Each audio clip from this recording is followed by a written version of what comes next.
Donc on reprend le vote. Qui est contre? Qui s'abstient? Le reste vote pour. On passe au dossier 1-10. Je vais vous dire, c'est pas moi qui ai jugé que votre travail était inutile. Ce sont les électeurs. Non, c'est une majorité d'électeurs qui n'a pas jugé qu'il était utile, je vous l'accorde. Non, mais vous savez, je suis un démocrate, monsieur le maire, j'ai jamais contesté les résultats de cette élection. Ben, heureusement. Mais vous savez, tellement de gens avaient promis que nous ferions tellement moins encore que... Ça, je crois pas, non. L'arrogance, elle est toujours très très grande. Oui, ben, alors, il suffit de vous regarder dans une glace tous les matins, vous la trouverez. Après, ce qui est un petit peu regrettable, monsieur Noguered, moi je comprends que vous souhaitiez siéger dans beaucoup d'organismes, mais c'est vrai qu'on ne vous voit pas beaucoup aussi dans de nombreuses réunions et les Perpignanais ne vous voient pas beaucoup sur le terrain. Alors je ne vois pas comment vous pourriez venir exiger de siéger dans un conseil de quartier alors que vous êtes quand même très absent. Alors, monsieur Baudry, je me passe en général d'attaques personnelles, mais je sais que vous êtes un spécialiste. Deuxièmement, monsieur Baudry, je ne demande pas à moi de siéger dans ce conseil, je demande à ce que le public de ces quartiers puisse assister à ces conseils. Ce qui est, à mon avis, une nuance assez substantielle que vous n'avez pas perçue, mais ça ne m'étonne pas totalement de vous. La nuance n'étant pas... oui, parce qu'au bout d'un moment, je finis par tomber dans votre travers, monsieur Noguered. Les conseils de quartier ont siégé lors des précédents, encore une fois, ces précédentes années. Ils étaient ouverts au public, ils étaient dans les salles d'animation. Tout un chacun pouvait s'y présenter. Vous avez les adjoints de quartier qui sont là. Jamais personne n'a empêché qui que ce soit de venir assister à un conseil de quartier. Donc vous racontez n'importe quoi. C'est écrit dans le règlement intérieur qu'ils sont fermés au public, c'est écrit, c'est pas moi qui l'invente. Si vous les ouvrez au public et que vous communiquez sur les horaires, c'est zéro problème. Hein. Oui. Allez. Monsieur Noguered, vous connaissez aussi bien que moi la composition de ces fameux conseils de quartier. Ah non, je serais bien incapable de la donner, parce qu'on l'a pas vu dans le cadre de ce conseil. Si vous aviez lu le règlement intérieur, vous le sauriez. Il y a 4 élus. Oui, ça c'est écrit. Et 24 représentants d'associations et de personnalités qualifiées qui comptent dans le quartier et qui sont les plus représentatifs. Qu'est-ce que vous voulez ajouter d'autre? Comment et pourquoi voulez-vous enlever finalement à des gens qui sont représentatifs, qui sont désignés parce qu'ils sont représentatifs, la possibilité de s'exprimer tranquillement hors de toute foule? Monsieur Parra, vous n'êtes pas d'une si grande naïveté que ça. Vous savez très bien que ces gens-là sont désignés, ils ne sont pas élus. Ces personnes qualifiées ne sont pas élues, donc elles ne sont pas représentatives au sens de l'élection et du suffrage. La représentation peut résulter d'autre chose que de l'élection. Mais monsieur Parra, les qualités, les capacités, la compétence, ne tournez pas autour du pot. Sont des critères à prendre en compte. Ne tournez pas autour du pot. Dites seulement que vous voulez maintenir le fait que ces conseils restent privés et fermés. On va passer au vote. Qui est contre? Ah pardon, Madame Fité. Non, juste une question. Je ne vois pas qu'est-ce qui vous gêne tant à l'idée que ces conseils de quartier soient ouverts au public. Moi non plus. Qu'est-ce qui pose problème? Je ne comprends pas. Peut-être que vous avez une explication rationnelle. Et non. Je vous écoute. Je pense que les élus sont là parce qu'ils sont les représentants de ceux qui les ont élus. Dès lors que vous avez des personnes qui ont été élues dans ces conseils de quartier, ou des personnes qui ont été désignées par d'autres pour leurs compétences, leurs qualités, leur présence, leur disponibilité, je ne vois pas pourquoi on ferait venir d'autres personnes. Sinon, c'est la foire d'empoigne et vous allez avoir des conseils de quartier qui ne fonctionneront pas normalement et surtout pas dans la quiétude nécessaire pour faire avancer les décisions ou les suggestions qui doivent être faites. Le conseil municipal est public, et nous avons pourtant été élus, donc je ne vois pas la différence.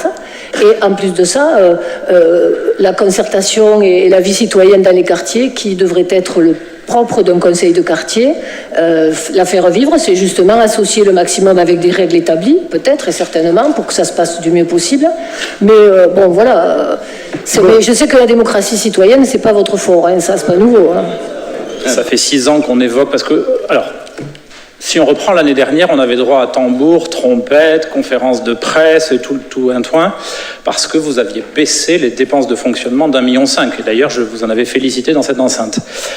Cette année, bon, vous avez plutôt ressorti, je ne sais pas s'il faut dire les flûtes ou les pipeaux, parce que les dépenses de fonctionnement, elles repartent à la hausse. Et elles repartent à la hausse bien au-delà de l'inflation de cette année 2025.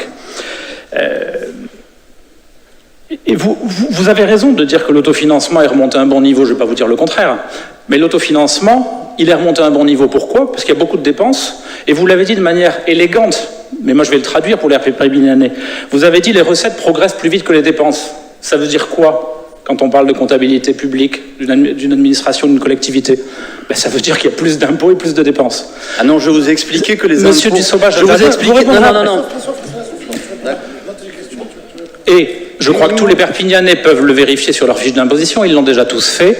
Leur taxe foncière, elle a pris 20% depuis 6 ans. Et c'est facile à mesurer, vous sortez votre fiche d'imposition de 2020, celle de 2026, et voilà, c'est une réalité. Et ne me dites pas que c'est la faute de l'État, parce que, effectivement, la base a augmenté, le taux est resté fixe, mais même votre ami, M. Ciotti, votre ami politique, fait la démonstration, et de ce point de vue-là, je ne peux que l'en féliciter, fait la démonstration à Nice qu'on est capable de baiser le taux, et de manière très très forte, ainsi que les dépenses. Donc c'est bien que c'est possible, manifestement. Alors si vous me dites que Nice n'est pas comparable à Perpignan, Nice est une beaucoup plus grande ville que Perpignan. Donc je crois que le sujet, il est simple. Le contrôle de la dépense publique est le cœur d'une politique économique durable et de long terme pour une collectivité. Et de ce point de vue-là, je crois, et je vous le dis depuis 6 ans, mais vous avez le droit de partager une autre philosophie de la dépense publique, qui est la philosophie qui était celle de M. Mitterrand en 1981, mais bon, après tout, c'est sans doute la filiation économique qui vous inspire. Mais ce n'est pas la nôtre, et nous continuerons à le répéter à chaque année, au fur et à mesure des difficultés que nous verrons grandir. Et je crois qu'aujourd'hui, ce serait la vraie nouveauté d'une gestion municipale, d'être capable justement de s'attaquer à ce problème de la dépense publique. Le deuxième point, et nous vous l'avons dit aussi plusieurs fois, Perpignan souffre d'un taux d'imposition beaucoup trop élevé. Aujourd'hui, Perpignan est une ville qui n'est plus capable d'être compétitive, à la fois vis-à-vis des villes de la communauté urbaine et vis-à-vis des autres villes du sud de la France, vis-à-vis d'un certain nombre de grandes villes françaises de la même importance. Il y a une nécessité absolue pour les prochaines années de s'attaquer à ce problème-là.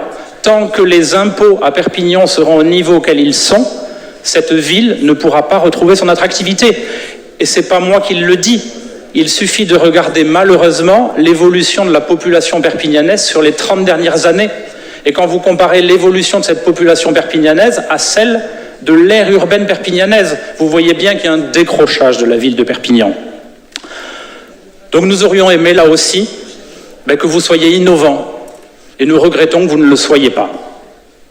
Et je crois qu'aujourd'hui, finalement, c'est peut-être le seul domaine dans lequel vous vous êtes bien normalisé, votre parti politique, le Rassemblement national. C'est dans la gestion financière. Vous faites la démonstration que vous faites la même chose en pire qu'un certain nombre de collectivités. J'ai pris tout à l'heure l'exemple des collectivités socialistes des années 80, parce qu'il est très révélateur de ce que vous faites dans cette ville de Perpignan. Il y a un autre point sur lequel vous vous êtes normalisé, je le regrette, et qui nous permettrait à nous d'avoir une meilleure compréhension de tous les chiffres que vous nous avez assénés, Monsieur Dussoba, et que je ne conteste absolument pas. Ça fait plusieurs années que nous vous réclamons à corps et à cri de nous communiquer les dépenses qui sont effectuées avec les cartes bleues de la ville. La commission d'accès aux documents administratifs vous a donné tort, vous a demandé de nous les communiquer. Vous avez jusqu'à présent refusé de le faire. Je crois que ça en dit long, et ça va se terminer devant le tribunal administratif. Et je pense qu'aujourd'hui, les tribunaux ne sont pas suffisamment englués pour qu'on soit obligé d'aller se battre sur ces sujets-là, qui sont des sujets de transparence, qui sont des sujets essentiels à la compréhension des habitants et à la confiance des habitants envers leurs dirigeants politiques. Et je crois que cette manière que vous avez aussi de refuser de remplir les obligations qui sont celles que la loi vous donne, en dit assez long sur la transparence et la conception que vous avez de la gestion. Malheureusement, ce que je dis là, je l'ai déjà dit plein de fois, et je continuerai à le répéter. Et vous savez, quand je crois quelque chose de juste, c'est pas parce que j'ai pas réussi à en convaincre la majorité des habitants que j'arrête de le dire. Parce que je crois que ce que je dis est juste dans cette matière-là, et je continuerai à le répéter. Oui. Alors, je vous le dis à chaque fois, mais parce que c'est aussi ça la pédagogie. Répéter en mensonge, ça n'en fait pas une vérité. Donc, alors, contrôle de la dépense publique. Mais le contrôle de la dépense publique, c'est ce que nous avons fait. C'est ce que nous avons mis en œuvre.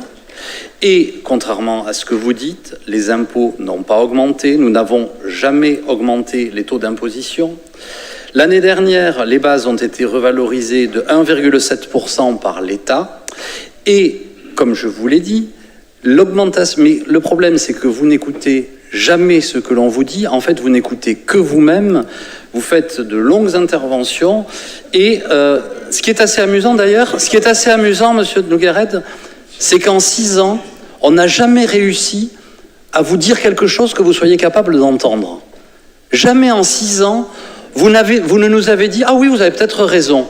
Vous êtes tellement sûr de vous qu'une fois que vous avez fait votre présentation, une fois que vous avez fait votre show, vous n'écoutez plus et vous jacassez avec votre voisine. Les impôts n'ont pas augmenté de 1,6%, n'ont pas augmenté, les taux d'imposition n'ont pas augmenté. Ce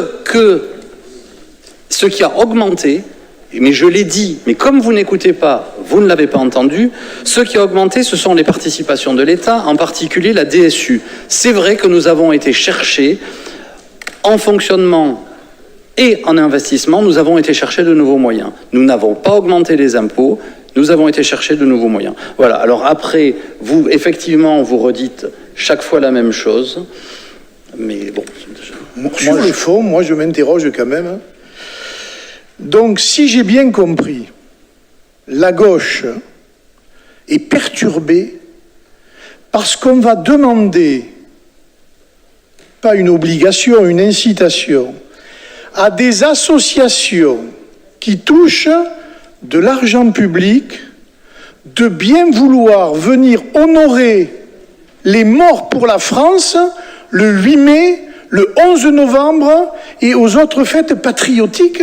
C'est ça que vous appelez les défilés sur la... Vous avez dit, je sais pas quoi, défilé au pas ou j'en sais rien? Non, mais écoutez, mais les gens, ils vont comprendre. Les gens... Oui, mais vos propos, ce sont ceux-là. Ce sont ceux-là. Et c'est compris comme cela, d'ailleurs. Voilà. Non, mais... Voilà. Donc, moi, je vous dis, je vous ai laissé parler, Madame Langevine. Je vais vous répondre. Je vous ai laissé parler, vous allez me laisser parler. Et contrairement à vous, j'en profite pour le dire aux gens qui nous écoutent là et là, moi, je vous laisse parler. Et je ne dis pas, comme vous avez dit à M. Baudry à la région, maintenant, vous pouvez brailler M. Baudry. Ça, c'est votre méthode de gaucho. C'est pas les nôtres. Voilà. Alors, maintenant, je vais sur le fond. Maintenant, je vais sur le fond. Je viens de vous répéter ça, et je peux vous dire, les citoyens vous ont bien entendu. Il n'y a pas de conditionnement. En revanche, et je trouve normal, le président de l'USAP, par exemple, tous les 11 novembre, parce que la ville est un partenaire qui met beaucoup d'argent, eh bien, participe à la, comment on appelle ça, à la cérémonie en l'honneur d'Aimé Giral. Voilà. Président d'un club, il s'associe, voilà, à une commémoration. Je souhaiterais, je ne dis pas que c'est la règle, mais je pense que ce serait pour le coup un joli geste citoyen, pas les adhérents des associations, les dirigeants, ceux qui pourraient représenter ces associations, d'être présents dans les manifestations patriotiques qui ne sont pas organisées par la mairie, comme je l'ai entendu, mais qui sont organisées par l'État et la préfecture, juste en honneur des morts tombés pour la France. C'est difficile, ça ? Alors là, vous m'inquiétez beaucoup. Sur le conditionnement, alors ça c'est le comble, Madame Langevine. L'autre jour, on avait un copie sur la politique de la ville. C'est vous-même qui avez dit que les subventions à la politique de la ville étaient conditionnées à la politique de la région. Vous faites du conditionnement idéologique. Moi, je n'en fais pas. Si demain, il y a des associations, même contre la mairie, qui demandent des subventions, et d'ailleurs beaucoup, elles ont des subventions. Elles peuvent fonctionner avec l'argent public, parce que l'argent public, il appartient aux gens de droite comme aux gens de gauche, à tous les citoyens de Perpignan, et on ne fait pas de ségrégation citoyenne ou politique comme vous pouvez le faire avec d'autres associations. Tout à l'heure, je pense que M. Bonnet va vous remettre un peu les pendules à l'heure sur ça, et on discutera justement de cette affaire-là. Donc, non, pour l'instant, j'ai pas fini. Voilà. Et vous laisserez les autres élus se prononcer là-dessus. Donc en fait, votre argumentation ne tient pas. Vous faites du juridisme, je ne vais pas vous dire de bas étage, mais faites du juridisme. Car je vous signale qu'il y a quand même, là aussi, je ne vais pas revenir moi sur des jurisprudences, Toulon, 2022, c'est pas le Front National, ni le Rassemblement National, c'est le LR, a conditionné les subventions, non, Toulon, a conditionné les subventions et le tribunal a donné raison. Voilà, la vérité c'est ça. Alors moi je ne conditionne pas, j'incite les gens à respecter les cérémonies patriotiques. Je vais vous dire, la gauche a quand même méchamment évolué vers un sens qui n'est pas le bon. Moi je me souviens, dans le village où j'étais bambin, eh bien les professeurs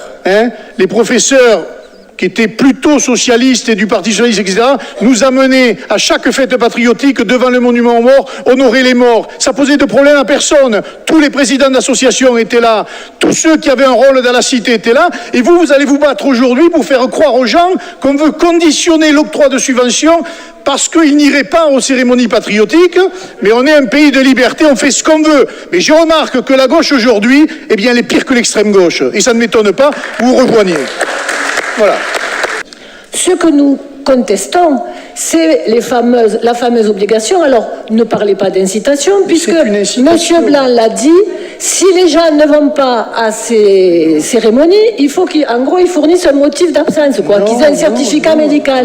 Mais c'est écrit, excusez-moi, c'est écrit. Et à s'assurer des conditions de nature A. C'est écrit noir sous blanc. Et dernière chose, je ne vais pas être longue, dernière chose, la volonté de mobiliser les gens sur le devoir de mémoire, sur une éducation, mais ça se travaille, c'est de l'éducation. Ah oui, mais c'est pas de la contrainte. Mais ça, vous savez pas faire. Hein. Ah non, donc, effectivement. C'est vrai que c'est une réussite. Ah ben oui. Voilà, donc ne transformez pas les propos qui ont été tenus, s'il vous plaît. Je ne transforme pas, je remarque.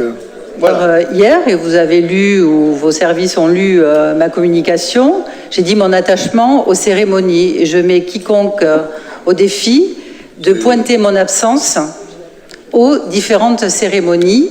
Et je serai d'ailleurs demain aux cérémonies du 18 juin, qu'on aurait pu mettre aussi, l'appel du général de Gaulle. Oui, on aurait pu aussi le faire figurer. Il y en a beaucoup. C'est pour ça que j'ai pris les plus essentiels. D'accord. Donc, ce dont essentiel pour vous. Non, pas pour moi. C'est les grandes cérémonies d'État. Voilà. Donc, moi, je vais lire, parce que vous faites votre effet de tribun, là, comme sur les plateaux que vous affectionnez tant, mais ce qui est écrit, mais lisez ce qui est écrit. Soit vos services déforment, évidemment, les consignes que vous donnez.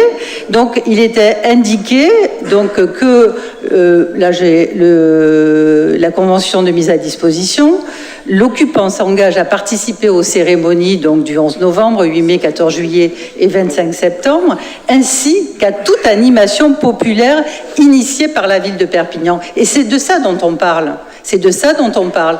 Quand vous faites référence aux critères, bien sûr que dans tous les dossiers de demande de subvention, en fonction des politiques publiques, il y a des critères d'éligibilité, d'évaluation, de conditionnement et qui correspondent à la fois aux compétences des collectivités et aux axes évidemment stratégiques qui répondent bien sûr aux besoins de la population.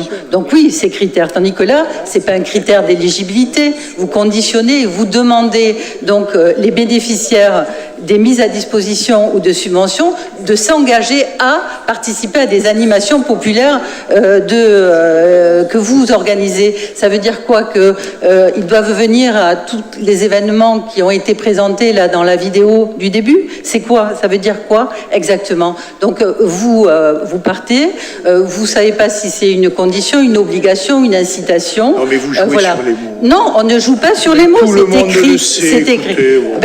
Alors, dites à vos services de rédiger selon vous, votre... Vous pinaillez. Non, je pinaille pas. C'est des conventions. Une convention, c'est un contrat. Oui, d'accord. On en parlera, tiens. Oui. Bon, allez, on va voter, sinon on ne s'en sort pas. C'est la démagogie, de toute façon. Tout est la démagogie. Allez, dernière intervention, Mathias Blanc. Rapidement, monsieur le maire, juste pour vous dire que les Perpignanais et les associations seront rassurés. Vous avez dit que ça resterait une incitation, dont acte s'est enregistré aujourd'hui. Donc, mais monsieur le maire, le problème, c'est que tout ce débat n'est là que parce que le texte n'est pas clair. Donc, quand c'est pas clair, ça donne lieu à débat. Moi, ce que je vous propose, c'est de retirer ça. Et si vous avez envie d'inciter les associations, vous leur envoyez un courrier quand vous avez envie qu'ils viennent. Et je pense que certains d'entre eux, s'ils le souhaitent, viendront. Ouais, on fera ça. Allez.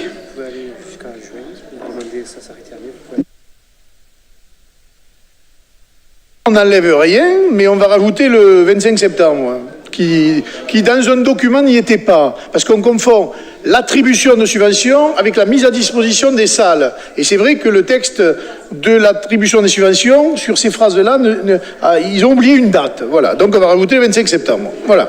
Allez. Qui est contre? Passons au vote. Qui est contre? Toute l'opposition est contre? Non. Abstention? Adopté, pardon? Les dates? Oui, mais enfin, je crois que M. Blanc vous a répondu, non? Vous voulez répondre, Christine? Non. Oui, enfin, je ne sais pas lesquels vous voyez, parce que moi, j'en vois plein qui sont contents, donc... Hein? C'est ma faute. Pourquoi? Vas-y. Juste vite fait sur les dates.